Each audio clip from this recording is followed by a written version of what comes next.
Je me tenais au milieu d'un parking bondé, l'air lourd et chargé de tension alors que j'ai aperçu une mère totalement absorbée par son téléphone portable.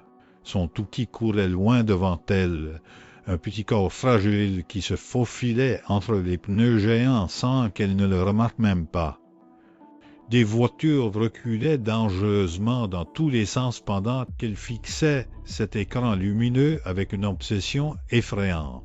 J'ai dû surveiller l'enfant de près car aucun chauffeur distrait ne pouvait voir ce petit être vulnérable qui jouait au milieu du danger imminent. Mon cœur battait la chamade alors que je lui ordonnai fermement d'arrêter de scroller et de regarder son gonce avant qu'il ne soit trop tard pour réagir.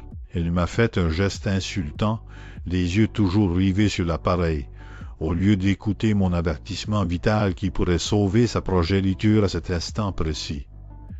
En tant que motard expérimenté, je vois trop de conducteurs distraits sur ces routes dangereuses et cela me remplit d'une colère froide chaque jour. On survivait à des trucs fous dans les années 70 sans problème apparent car on restait vigilant face au monde réel. Mais aujourd'hui, les bébés n'ont pas le sens du danger près des voitures qui se déplacent silencieusement et rapidement autour d'eux.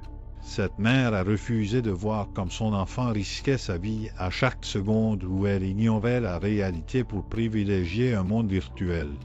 J'ai senti une sueur froide couler dans mon dos en imaginant les conséquences catastrophiques si j'aurais tardé une fraction de seconde d'intercéder.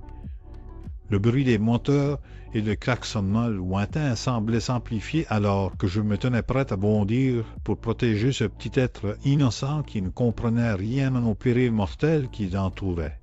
Cette scène m'a marqué profondément car elle illustre parfaitement la négligence moderne qui met en danger les plus faibles parmi nous sans aucune raison valable.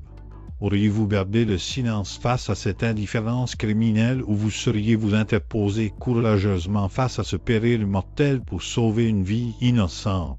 La question reste ouverte dans mon esprit alors que je repense à cet instant critique où tout a pu basculer vers la tragédie.